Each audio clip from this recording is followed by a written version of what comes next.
안녕하세요. 오늘 전 이 자리를 빌어서 엄청난 고백을 하러 나왔어요.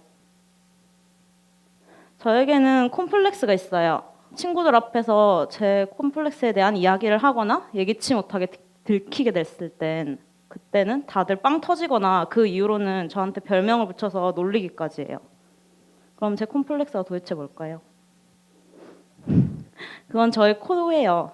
근데 이렇게 보면 저게 뭐 어땠다고 저게 무슨 콤플렉스라고 저러지? 하고 생각을 하실 텐데 정확히 말하자면 저는 저의 상가 콧구멍이 진짜 제 콤플렉스예요.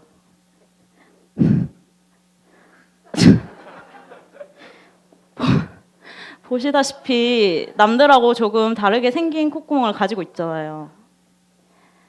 저의 이 콤플렉스 사건의 시작은 이모의 한마디에서부터 시작이 됐어요. 초등학교 때 사촌들하고 같이 여행을 갔었거든요. 그때 이모가 다 같이 목욕을 하겠다고 씻겨주는데 갑자기 이 말을 하는 거예요. 콧구멍이 삼각형이냐고 막 터지는 거예요, 혼자서. 그래서 저는 초등학교 때는 그게 너무 충격이었죠. 왜냐면 그림책을 봐도 교과서를 봐도 내 주변 사람들을 봐도 콧구멍은 당연히 동그라미인 줄 알았거든요.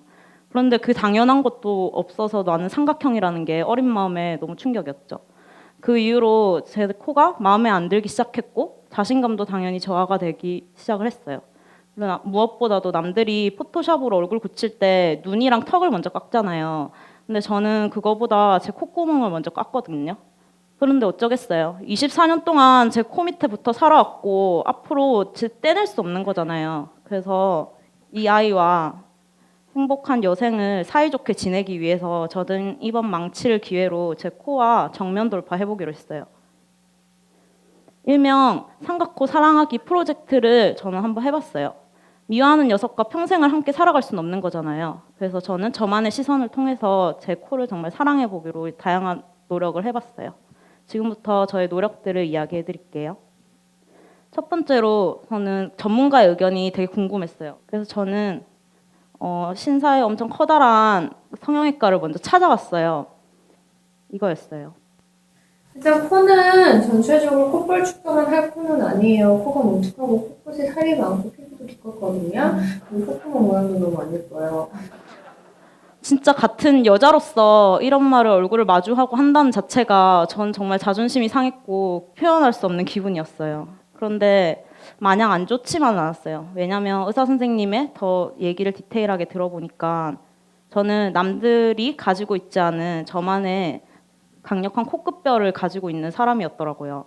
저는 원래 동그란 콧구멍을 가진 사람이었대요. 그런데 자라면서 이게 코끝뼈가 자라다 보니까 너무 무거워지고 그 무게에 못 이겨서 제 콧구멍이 이렇게 삼각형으로 변한 거예요. 네가 콧구멍이나 코폭이 못생겨 보일지 모르겠지만 그래도 콧대만큼은 그 강력한 코끝뼈 때문에 굳이 손을 안 봐도 된다. 네가 수술을 할 거면 콧대 하지 말고 코폭 축소를 하여라 라고 말을 하더라고요. 저는 그런 말 듣고 나니까 좀 제 코가 기특했어요. 왜냐하면 남들 다 코 세우러 병원 가는데 저는 그럴 필요는 없는 거잖아요. 그리고 저의 두 번째 노력은 바로 관상학을 토대로 제 코를 보는 거였어요. 동양에서는 관상이라는 게 다 사람의 인생을 좌우할 정도로 중요시되고 있는 신빙성 있는 철학이잖아요. 그래서 저는 그 관점을 통해서 내 코를 보며 나는 도대체 어떤 상일까라는 궁금증에 유명하신 지산 선생과의 만남을 자처해서 강남으로 갔어요. 그래서 얘기를 해보니까 또 이 선생님이 한마디를 딱 하더라고요. 제 얼굴을 보면서. 네, 괜찮아. 그러니까 너 생각에 이걸 콧구멍도 보이란 말 하니까 야 이거 감추면서 땡기고 싶거든요. 너 얼굴에서는 코가 최고 악거든요. 진짜 그냥 앉자마자 이 얘기를 하셨어요. 너는 코가 최고라고. 저는 항상 제가 싫어하던 코였는데 이렇게까지 극찬을 해주시니까 전 좀 놀랐어요. 관상학에서의 코는 사람의 성향이나 성격을 알 수 있기 때문에 앞으로 살아갈 미래까지 볼 수 있는 얼굴에서 가장 중요한 요소 중에 하나래요. 그래서 저는 그분의 얘기를 들어보니까 전 사자코상에 해당하는 사람이었고 사자코상은 지혜롭고 궁량이 크며 박물군자의 기질을 가진 상이라고 하더라고요. 제 코가 이렇게 엄청난 의미를 담고 있었는지 이번에 알았어요. 그리고 마지막으로 저는 디자인을 배우는 학생이에요. 그래서 저의 사랑을 마무리 짓기 위해서는 정말 디자인적 측면을 통해서 바라봐야지 저의 코를 향한 사랑이 완성이 될 것 같아서 저는 먼저 집에 있는 자를 꺼내서 제 코를 사이즈를 재보기 시작했어요. 그러니까 세로 5.5, 가로 4cm, 그리고 콧구멍은 0.8, 1cm, 0.5cm의 아주 완벽한 직삼각형 조형물이더라고요.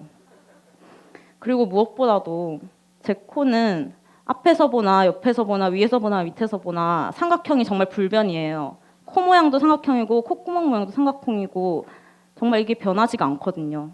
이게 뭐지 싶겠지만 이런 거야말로 디자인 학에서는 통일성과 신미성을 준수하고 있는 아주 완벽한 디자인 조형물이에요.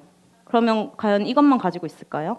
저는 작업을 할 때 컴퓨터를 보고 작업을 많이 하기 때문에 안경을 쓰고 생활할 때가 많아요. 그런 친구들 같은 경우에는 안경이 자주 흘러내려서 작업을 할 때 불편을 겪는 사람들도 있곤 한데 저는 저의 삼각 콧구멍과 그리고 강력한 코끝뼈 때문에 저는 안경이 웬만하면 잘 흘러내리지가 않아요. 그래서 작업을 하기엔 최적화된 기능성까지 갖춘 흠잡을 데 없는 디자인적 코인 거죠. 저는 이렇게 저만의 시선을 통해서 제 코를 바라봐봤어요. 그렇게 보니까 저는 콤플렉스를 극복했어요.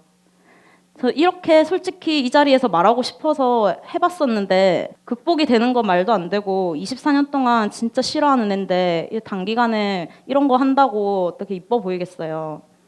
그렇다고 이 모든 저의 망치질이 실패로 끝난 걸까요?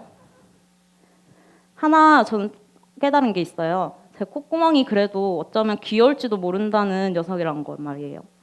그게 완벽하게 마음에 들진 않아도 마냥 싫어하는 눈으로 보는 것보다 제가 억지로 노력을 해서 이 아이의 괜찮은 점을 찾아보려고 해보니까 그래도 귀여운 포인트가 하나씩은 있는 거예요. 아마 여기 있는 모든 분들도 콤플렉스가 하나쯤 있을 거예요. 그게 인간관계가 될 수도 있고 뭔가 자신의 성격이 될 수도 있어요. 그런데 그것들을 마냥 싫어하지 말고 다 하나씩 바라보면 아마 하나 정도는 괜찮은 구석이 있을 거예요. 여러분들도 그냥 주변에 싫어하는 것들을 그냥 싫어만 하지 말고 노력을 해보세요. 사랑하는 눈빛을 쏟아보면 그것들만이 가진 매력 포인트를 하나 정도는 꼭 찾을 수 있을 거예요. 마치 저의 삼각코처럼요. 감사합니다.